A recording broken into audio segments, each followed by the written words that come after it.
I recognize the Minister of Transportation and Infrastructure. Merci, Madame la Présidente. It is a privilege for me to rise in the House today and support our government's budget. I became engaged in politics because I was concerned with the direction of our province was headed, so I'm particularly happy to take part in this debate. I want to start off by also expressing my gratitude to all New Brunswickers for working together and showing compassion and solidarity as we all struggle to face the COVID-19 pandemic. Dans ma conscription de Fredericton Nord, j'ai remarqué une force et un esprit communautaire incroyable. As an example, our North Side Market lost their home during the pandemic. A group of volunteers came up with an idea to move the market to Picaroons. They were open to it, and a much smaller COVID-friendly market started there, but the volunteers weren't done. They continued to look for a longer-term solution, and I am so happy to say that the new North Side Market opened in another location on Main Street this weekend.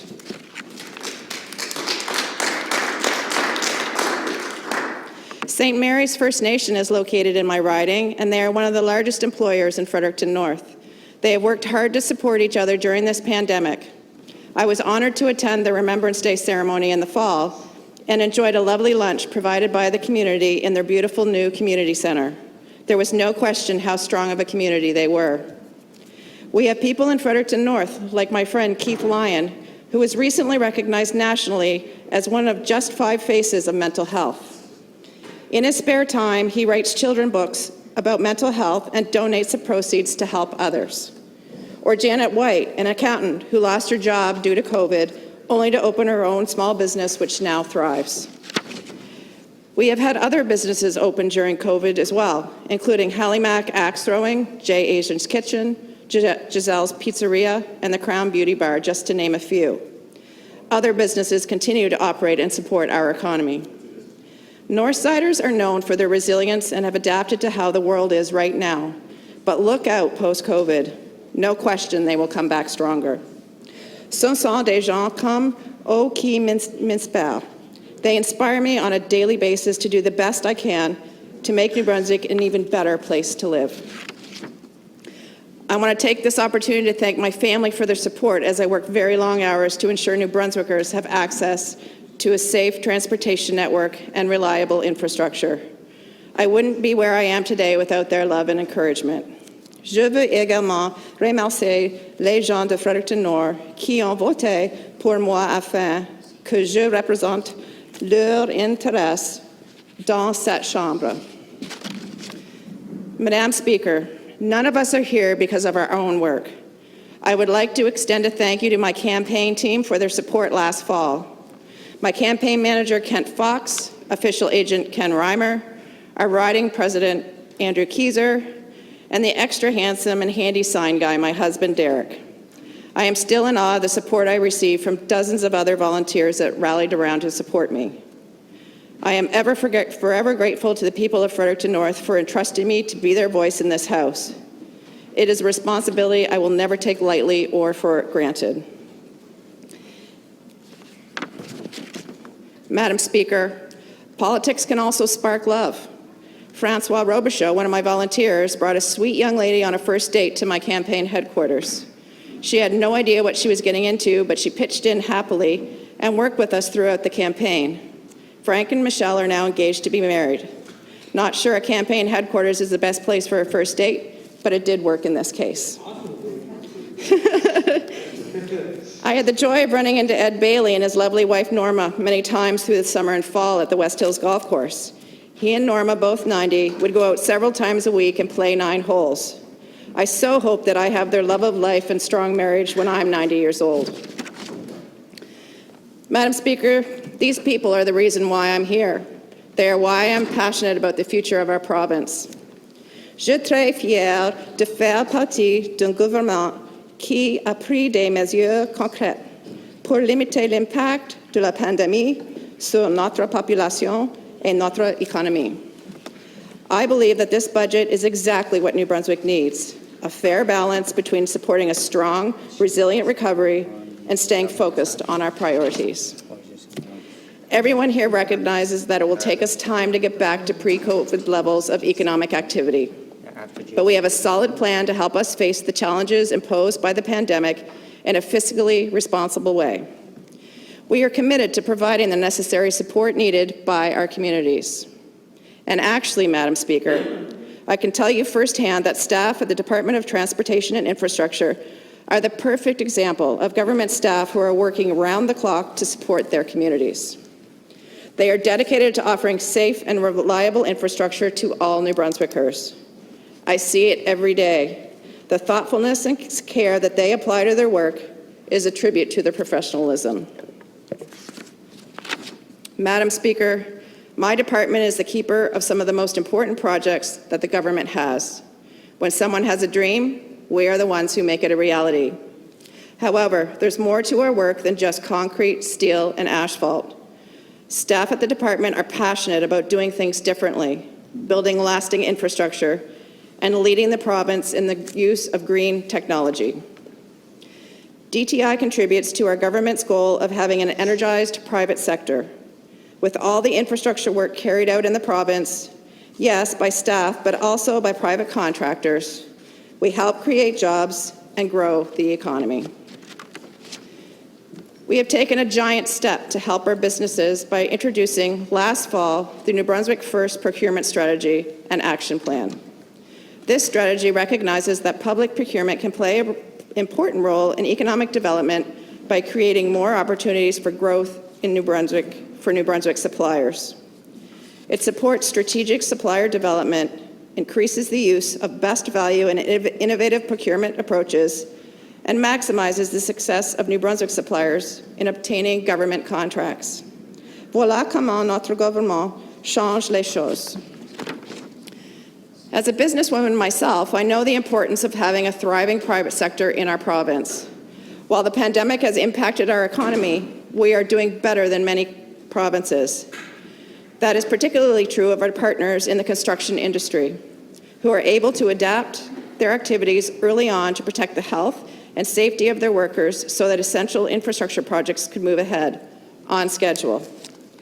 But our government knows that we need to continue to support recovery efforts, and that includes a $3 million investment to address gaps in our broadband network and to continue the evolution of our information security systems. Des initiatives comme celle-ci sont essentielles si nous voulons faire grandir notre communauté d'affaires et avoir un secteur privé dynamisé. With the sun shining and signs of spring, I'm excited at the thoughts of our community members enjoying the trail system or the patios of local businesses in Fredericton North. I can't wait to get on my bike and ride our trails or take my sweet dog on a walk along the river. Madam Speaker, Fredericton North is home to 3 craft alcohol producers, Picaroons, Trailway, and York County Cider. These businesses are thriving, supporting local, and enhancing the quality of life in our community. I'm excited to continue to work with our government to continue to reduce red tape to allow this industry to grow even more. Madam Speaker, I also stand here today inspired by Tri-Wire Line Construction, an employer of 150 people, most of those employees from my colleagues riding in Fredericton North. They have their shop in my riding. Last winter, while upgrading their shop, a fire broke out, and their shop was a total loss, along with several pieces of equipment and supplies. Hundreds of thousands of dollars in losses. Today, they have rebuilt their company and continue to offer essential services here at home, as well as a way when supporting the national grid in the U.S. during major storm events. Madam Speaker, Fredericton North is home to York Care Centre, a nursing home on a sprawling section of Sunset Drive. I want to thank the doctors, nurses, LPNs, support workers, custodians, researchers, maintenance staff, and administrators for all doing their part in protecting the seniors in their care. We are proud to work with our business community to introduce red tape reduction measures and increase immigration into our province. Parlons de santé, Madame la Présidente. This might come as a surprise to some, but DTI played an active role during the COVID-19 pandemic, like helping to find suitable locations to set up sites for testing or even storage facilities for supplies. Staff had to act quickly to find locations that the public could easily access without contributing to the spread of the disease. And they were up to the challenge, as they always are. And I sincerely thank them for the contributions in these times of need. We actually work regularly with the Department of Health to improve our province's health infrastructure. In addition to working with them on major expansions at the Schiller Hospital in Bathurst or the Chalmers Hospital here in Fredericton, we have recently completed a multi-million-dollar project in the Moncton area, the construction of a new surgical unit at the Dr. George L. Dumont Hospital, University Hospital Center. I was pleased to hear that our government will provide an additional $3.2 million to ensure that resources are available to make full use of this expanded capacity. Ce sont des progrès remarquables, Madame la Présidente. DTI will also be here every step of the way to support the Department of Social Development with its nursing home renovation and replacement plan. And just an aside for me, working very hard with social development to help with the project at the City Motel here in Fredericton as well. It's a very important project, and we're working very hard to see it saved after the City Council wasn't able to vote for the project. However, I'm well aware that there is more to healthcare than buildings themselves. I hear a lot of concerns from my constituents, most notably that they don't have access to a family doctor or that there are gaps in mental health services, and I hear those stories regularly. During my first campaign in 2018, the first house I stopped at had a man working in his front yard. I introduced myself and told him that what I was doing and that I was running in the election, and he opened up to me. His teenage son had committed suicide the week before, and he told me how, as an immigrant family, they tried to use the system. They reached out for mental health help for him, and 4 months later, he committed suicide. They had never heard back from the Department of Health. It is unacceptable and made me want to find a way to help. Although I didn't win, I was strongly committed to getting a seat at the table to help when I had a chance. Lexi Dakin attended school in my riding. She played softball against my daughter.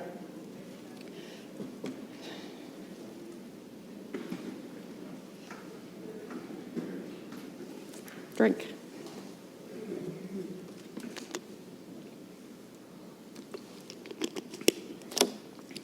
Clearly, this hit close to home. And that's why I'm doing everything I can to support our health minister in correcting the issue with our healthcare system, and this budget really does help with that. Madam Speaker, this proves that we are focusing on the right priorities by investing $11.1 million to continue our efforts to reduce wait times and improve access to care. We have learned to leverage technology to improve our health services during this past year. We are adding nurse practitioners, enhancing mental health services, and investing $64 million to address ongoing COVID-19 pressures in our healthcare system.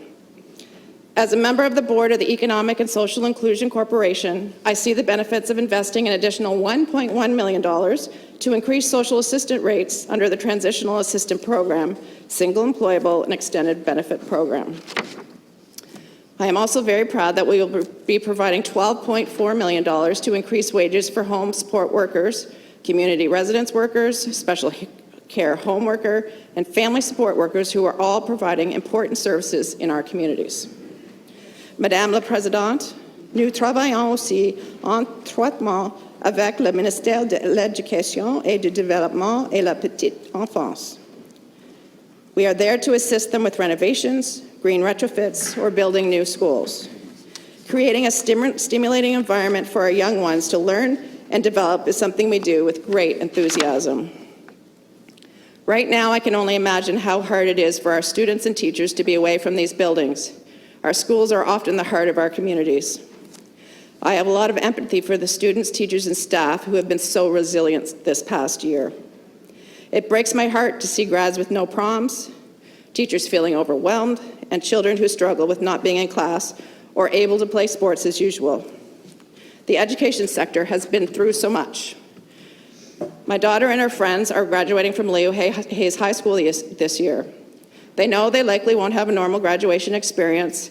My daughter isn't even bothered to look for a prom dress yet, which is a wonderful experience for a grade 12 girl. She and her friends have missed the chance to congregate at hockey games and watch their peers play. They don't even get to see some of their friends because their last name is in the other part of the alphabet, and they only go every other day. My billet daughter plays on my daughter's hockey team and has lived with us since October. Sa famille vient d'Edmundston, et elle a passé des mois loin de sa famille en raison des périodes de confinement et des zones rouges. Thank goodness the girls had hockey to play to keep them active and engaged. The girls tell me stories of mental health challenges and crushing loneliness. Without a strong support network around them, I don't know how they could be doing as well as they are. There are so many that don't have the same supports at home. My daughter is on the Feed the Lions committee. The need for food and support has never been so great.